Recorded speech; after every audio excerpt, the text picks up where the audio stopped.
میرا نام نگہت جبین ہے۔ میرا تعلق گلگت بلتستان سے ہے۔ میں نے تعلیم مکمل کرنے کے بعد ایک پرائیویٹ اسکول میں بطور ٹیچر ملازمت اختیار کر لی اور بعد ازاں اسکول کے مالک ابراہیم سے نام نہاد محبت کو نبھاتے ہوئے لو میرج کر لی۔ میری پسند کی شادی کرنے پر میرے والدین نے مجھ سے قطع تعلق کر لیا۔ میرے شوہر ابراہیم کے والدین نے بھی نہ صرف مجھے قبول کرنے سے انکار کر دیا بلکہ ابراہیم کو دو ٹوک انداز میں بتا دیا، جو لڑکیاں اپنے پالنے والے سے وفا نہیں کرتی، کسی اور کا ان سے وفا کی امید لگانا بے وقوفی ہے، اور ساتھ ہی میرے شوہر کو واضح الفاظ اور حاکمیہ لہجے میں فیصلہ سنا دیا کہ اپنے والدین یا بیوی میں سے کسی ایک کا انتخاب کر لو۔ میرے شوہر نے بھی وفا کی حدود کو توڑتے ہوئے مجھے چن لیا، میری خاطر ہمیشہ ہمیشہ کے لیے والدین کو الوداع کہہ دیا اور مجھے لے کر دوسرے شہر کرائے کے مکان میں منتقل ہو گیا۔ تقریباً 3 سال تک ہم دونوں کے ہاں جب کوئی اولاد نہ ہوئی تو مجھے اپنا مستقبل خطرے میں نظر آنے لگا۔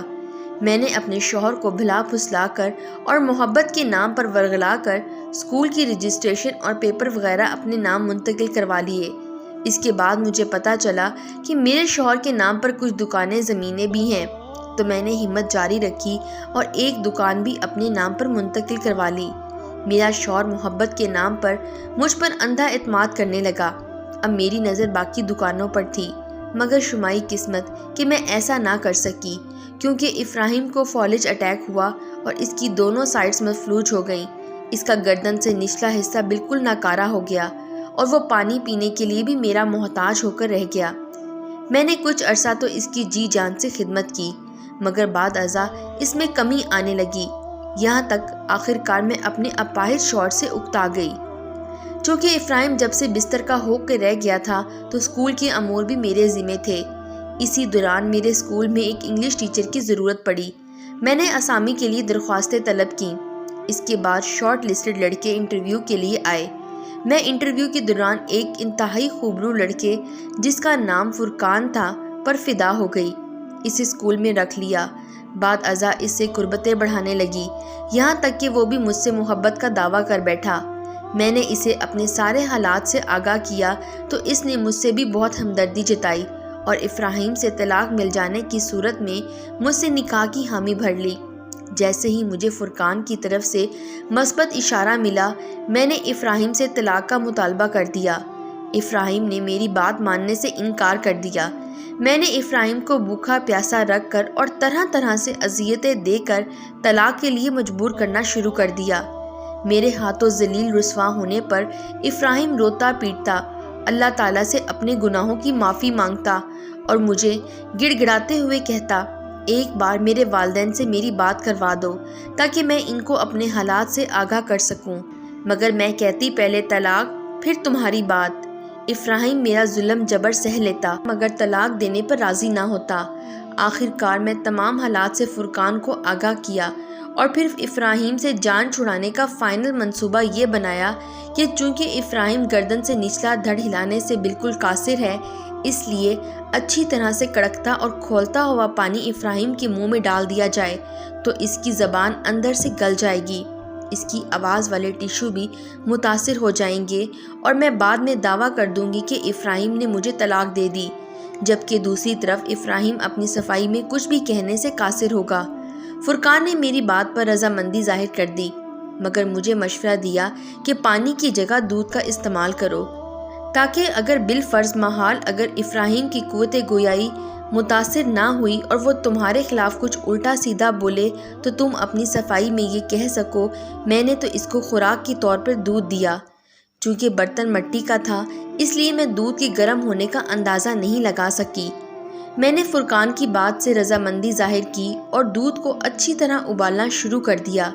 جب دودھ کڑکنے لگا تو اسے ایک چینک نما برتن میں ڈالا۔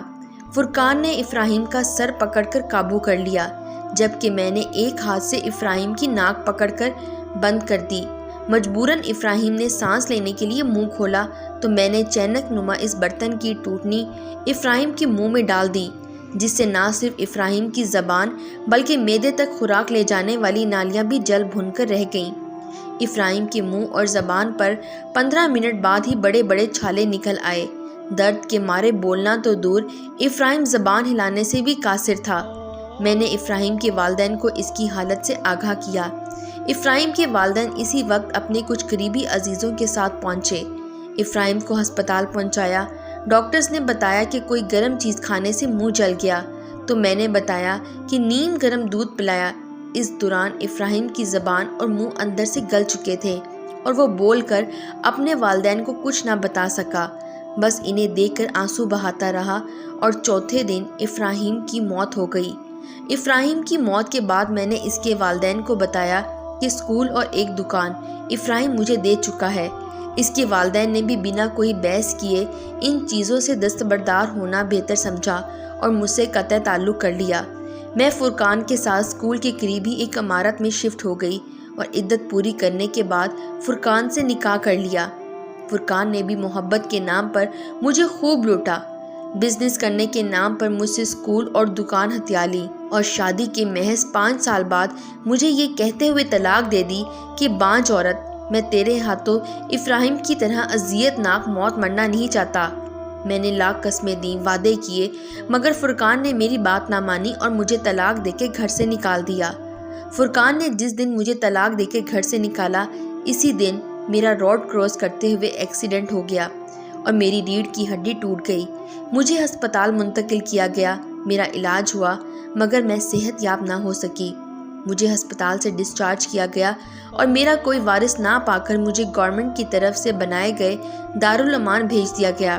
میں آج بھی دارالامان کے کمرے میں فرش پر پڑے ایک گدے پر لیٹی ہوئی ہوں۔ میں اپنی مدد آپ کے تحت سائیڈ نہیں بدل سکتی۔ بہت ٹائم تک ایک ہی سائیڈ بستر پر لگے رہنے کی وجہ سے میرا جسم نیچے سے گلنا شروع ہو چکا ہے، بلکہ پچھلے 3-4 دنوں مجھے محسوس ہو رہا ہے جیسے میرے جسم پر زخم بن چکے ہیں۔ میں بستر مرگ پر پڑی ہوں، بالکل افراہیم کی طرح۔ پانی پینے کے لیے بھی دارالامان کے ورکرز کی محتاج ہوں اور اپنی موت کا انتظار کر رہی ہوں کہ کب میرا مکافات عمل ختم ہو، موت آئے اور میری اس عذاب سے جان چھوٹے، مگر شاید میرا نشان عبرت بننا ابھی باقی ہے۔ میں اپنی کہانی کے ذریعے عورتوں کو بتانا چاہتی ہوں، شوہر تمہارا مجازی خدا ہے۔ جس طرح اللہ تعالیٰ کے ساتھ کسی کو شریک ٹھہرانا گناہ کبیرہ ہے، اسی طرح شوہر کے ہوتے ہوئے غیر محرم سے تعلق رکھنا، بنانا، بلکہ غیر محرم کو ارادتاً دیکھنا بھی گناہ کبیرہ ہے۔